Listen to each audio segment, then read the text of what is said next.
വെഞ്ഞാറമൂട് കൂട്ടക്കൊലപാതകത്തിൽ പ്രതി അഫാനുമായുള്ള മൂന്നാം ഘട്ട തെളിവെടുപ്പ് പൂർത്തിയായി.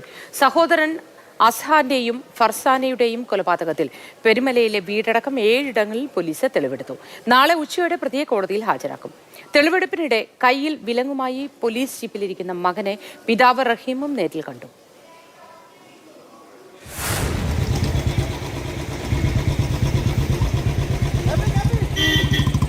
തന്റെ സ്വപ്നങ്ങളും കഷ്ടപ്പാടുകളുമെല്ലാം തകർത്ത മൂത്ത മകൻ അഫാനെ കാണണ്ട എന്നായിരുന്നു പിതാവ് റഹീമിന്റെ തീരുമാനം.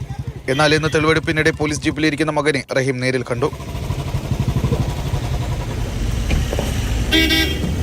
പാങ്ങോട്, കിളിമാനൂർ, വെഞ്ഞാറമൂട് സ്റ്റേഷനുകളിലായാണ് വെഞ്ഞാറമൂട് കൂട്ടക്കൊലപാതക കേസിലെ 3 കേസുകൾ രജിസ്റ്റർ ചെയ്തിരിക്കുന്നത്. സഹോദരൻ അഹ്സാന്റെയും പെൺസുഹൃത്ത് ഫർസാനയുടെ കൊലപാതകങ്ങളിലെ തെളിവെടുപ്പാണ് ഇന്ന് നടന്നത്. രാവിലെ 9:30 പ്രതിയെ പോലീസ് സ്റ്റേഷനിൽ നിന്നിറക്കി. ആദ്യം കൊണ്ടുപോയത് 2 കൊലപാതകങ്ങൾ നടന്ന പേരുമലയിലെ വീട്ടിലേക്കാണ്. ലത്തീഫിനെയും സാജിദയെയും കൊന്നതിനു ശേഷം വീട്ടിൽ മടങ്ങിയെത്തിയാണ് അഫാൻ അഹ്സാനെയും ഫർസാനെയും ചുറ്റിക കൊണ്ട് അടിച്ചു വീഴ്ത്തിയത്. വീട്ടിലേക്ക് കയറിയ വിധവും കൊലപാതക രീതിയും വീണ്ടും പ്രതി പോലീസിന് മുന്നിൽ വിശദീകരിച്ചു.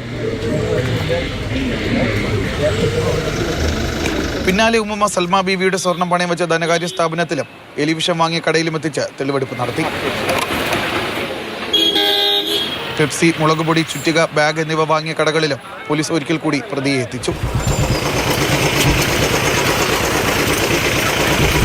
ഫർസാനിയെ ബൈക്കിൽ കയറ്റിയ സ്ഥലത്തും പോലീസ് അഫാനെ എത്തിച്ചു.